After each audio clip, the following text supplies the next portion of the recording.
13वें मंत्र के व्याख्यान रूप भाष्य की चर्चा संपन्न हो जाती है। 14वें मंत्र के द्वारा ये जिस अभिप्राय से केवल हिरण्यगर्भ की उपासना या केवल प्रकृति की उपासना की निंदा की गई 12वें मंत्र से और 13वें मंत्र से केवल हिरण्यगर्भ की उपासना का भी फल बताया गया और प्रकृति की उपासना का भी अलग फल बताया गया। तो जिस कारण से एक एक की निंदा भी है और एक एक के उपासना का अलग अलग फल कथन भी है, उस कारण से ये अभिप्राय निकलता है कि शास्त्र को यानी वेद को हिरण्यगर्भ एवं प्रकृति की उपासना का समुच्चय अनुष्ठान अपेक्षित है 14वें मंत्र के द्वारा। इसलिए 14वें मंत्र के अवतरण भाष्य में भाष्यकार भगवान लिखते हैं कि यतः एवं अतः। तो यतः एवं, इसमें यतः का अर्थ है यस्मात् कारणात्। तो जिस कारण से, एवं यानी ऐसा है। ऐसा है का मतलब एक एक के अनुष्ठान की निंदा तथा एक एक का अनुष्ठान सफल भी है। ऐसा जिस कारण से है, अतः यानी इसी कारण से निंदा होने से उपादेय प्रतीत नहीं हो रहा है एक एक का अनुष्ठान, और एक एक के अनुष्ठान का फल होने से त्याज्य भी प्रतीत नहीं हो रहा है। ऐसा जिस कारण से है, अतः का अर्थ होगा इसी कारण से। क्या अभिप्राय निकलेगा? तो कहते हैं समुच्चयः संभुत्य असंभुति उपासनयो युक्त। तो संभुत्य असंभुति उपासनयो हो षष्ठी द्विवचन है। तो संभूति और असंभूति पद में द्वंद्व समास होने के बाद उपासना के साथ षष्ठी तत्पुरुष समास है।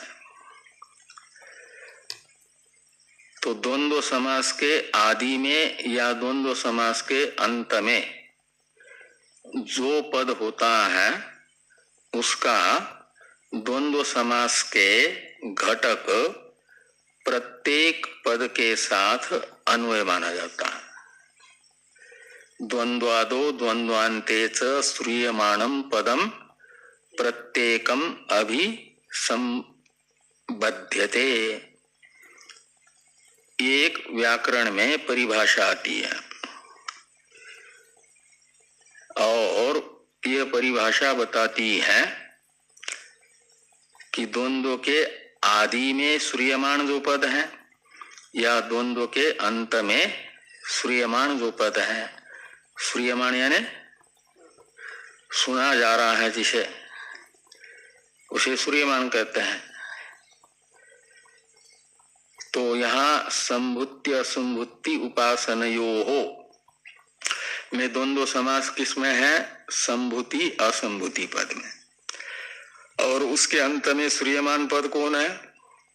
उपासना पद। तो उसका प्रत्येक के साथ अन्वय होगा। द्वंद्व समास के घटक जो पद है, तो यहाँ द्वंद्व समास कितने पदों में हुआ? 2 पदों में। इसलिए द्वंद्व समास के घटक पद माने जाएंगे 2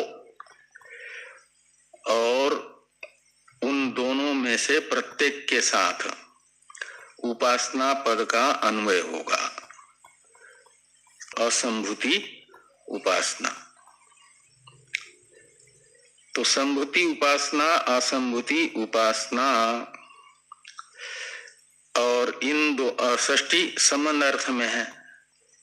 तो संभूति उपासना तथा असंभूति उपासना का समुच्चय, वो संबंध किसके साथ है? समुच्चय के साथ। और समुच्चय का अर्थ है समुच्चय अनुष्ठान। युक्त, समुच्चय युक्त। तो इन दोनों का समुच्चय अनुष्ठान उचित है। युक्त शब्द का अर्थ है उचित, समुच्चय उचित। और एवकार भी का प्रयोग है युक्त के बाद में, वो अवधारण अर्थ में है। तो अर्थ निकले उचित ही है, समुच्चय ही उचित है। समुच्चय ही उचित है, ये तो प्रतिज्ञा हो गई ना कि संभूति असंभूति उपासनयोः समुच्चय युक्त एव। इतने वाक्य को कहा जाएगा प्रतिज्ञा वाक्य। अविद्या शब्द का अर्थ था शास्त्रीय अग्निहोत्रादि कर्म, और मृत्यु पद का अर्थ कर दिया था अधर्म यानी पाप कर्म और शास्त्र निषिद्ध चिंतन। ये मृत्यु शब्द का अर्थ किया था ना। ऐसे यहाँ 14वें मंत्र के उत्तरार्ध में विनाशेन मृत्युं तीर्त्वा में मृत्यु शब्द का अर्थ निकलेगा एक तो अनैश्वर्य। अनैश्वर्य का अर्थ है ऐश्वर्य का अभाव। तो ऐश्वर्य न हो तो पदे पदे एक प्रकार से अपने आप को हीन भावना से युक्त महसूस करता है न व्यक्ति, और स्वयं को हीन समझना ये एक प्रकार से मृत्यु के तरह मृत्यु ही है। और ऐश्वर्य हो अनिमादि तो क्या होगा कि जो सूक्ष्म रूप धारण करना चाहेगा, जैसा भी मान लो स्वाध्याय पूरा हुआ और आप ताले बंद करके हॉल का चले गए, तो सूक्ष्म रूप धारण करेगा। जैसे हनुमान जी ने किया था ना, वो कौन सी सुरसा राक्षसी के वो नाक में से प्रवेश कर लिया और मुंह से निकल आए,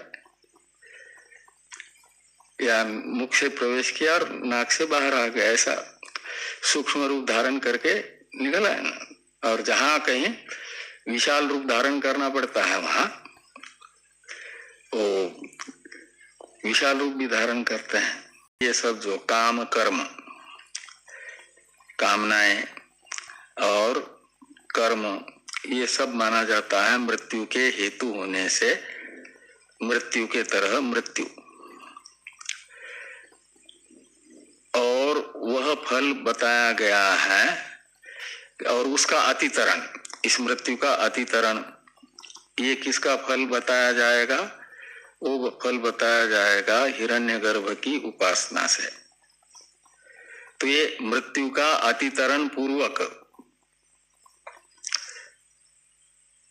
ये जो समुच्चय अनुष्ठान करने वाला व्यक्ति होता है वो केवल मृत्यु का अतितरण मात्र नहीं करता, अपितु प्रकृति लय को भी प्राप्त करता है। फिर उसमें ये अनैश्वर्यादि मृत्यु का अतितरण हुआ तो प्रकृति का लय भी उसे मिलेगा जब समुच्चय अनुष्ठान संपन्न होगा, पूर्ण होगा। तो ये एक ही फल हुआ ना, मृत्यु के अतितरण पूर्वक प्रकृति का लय, प्रकृति में लय, ये एक पुरुषार्थ है। फल, एक फल है जिस साधन का, तो समुच्चय अनुष्ठान का ये एक ही फल हुआ ना। इसलिए भी माना जाता है कि संभूति असंभूति का जो उपासन है, इसका समुच्चय अनुष्ठान यहाँ अपेक्षित है। 14वां मंत्र है, एक पुरुषार्थत्वाच्च। इसमें जो च है ना, ये है पूर्व में बताया हुआ जो हेतु है उसके साथ एक पुरुषार्थत्वाच्च, इस द्वितीय हेतु का समुच्चय बताने वाला। दो हेतु हो गए ना, इन दो हेतुओं से यहाँ हिरण्यगर्भ की उपासना एवं प्रकृति की उपासना का समुच्चय अनुष्ठान युक्त ही प्रतीत होता है, उचित ही प्रतीत होता है, ये यहाँ पर बताया गया। अब 14वां जो मंत्र है, समुच्चय अनुष्ठान का विधान करने वाला, इसकी चर्चा हम लोग कल करते हैं। ओम पूर्णमदः पूर्णमिदं पूर्णात् पूर्णमुदच्यते पूर्णस्य पूर्णमादाय पूर्णमेवावशिष्यते। ओम शांति शांति शांति। मेरे प्यारे दोस्तों, आपका बहुत बहुत धन्यवाद श्रवण करने का। सभी के मंगल की कामना करते हुए यहीं विश्राम देते हैं। कल पुनः भेंट होगी। श्रवण करने का बहुत बहुत धन्यवाद। आपको अच्छा लगे तो आप शेयर कीजिए। ये हमारा प्रयास है कि सभी उपनिषदों का श्रवण हम भी करें और आप सबको भी करवाएं। बहुत बहुत धन्यवाद श्रवण करने का।